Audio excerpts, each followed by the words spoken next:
కొంతమందికి గర్వం, అహంకారం ఉంటాయి. తప్పులేదు. కానీ ఎవరి మీద ఎప్పుడు చూపించాలో అప్పుడే చూపించాలి. అంతేకాని ఎవరి మీద పడితే వారి మీద చూపిస్తే మాట్లాడడానికి మనుషులు కరువవుతారు. ఆలోచనలు అంటువ్యాధి లాంటివి.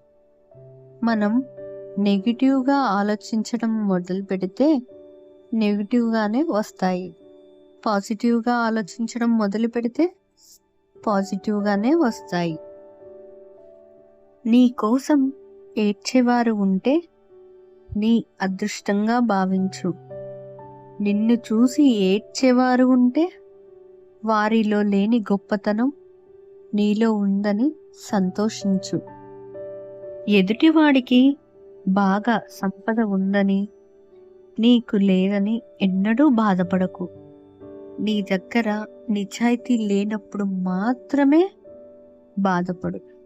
జాలి గుణము గలవారికి కష్టాలు ఎక్కువ, కఠిన గుణము గలవారికి సుఖములు ఎక్కువ. అనుకూలతలో అందరికీ మన గురించి తెలుస్తుంది. ప్రతికూలతలో ఎవరు ఎలాంటి వారో మనకు తెలియజేస్తుంది. మిత్రుడు ఆనందంగా ఉన్నప్పుడు ఆహ్వానిస్తే వెళ్ళాలి. కష్టాల్లో ఉన్నప్పుడు పిలవకున్నా వెళ్ళాలి. యుద్ధం మనది, పోరాటం మనది. అయినా ఎవరో వచ్చి మనల్ని గెలిపిస్తారు అని ఎదురు చూడడం కన్నా మూర్ఖత్వం మరొకటి లేదు. పరిగెత్తే చోట పరిగెత్తాలి, నడవాల్సిన చోట నడవాలి. అంతేగాని పరుగు పందెంలో పాకుతూ పోతాను అంటే గమ్యాన్ని చేరగలవు, కానీ విజేతలు అవ్వలేవు. ఒకరి కష్టం తెలియాలి అంటే వాళ్ళు చేసే పనిని చేయడానికి ప్రయత్నించు.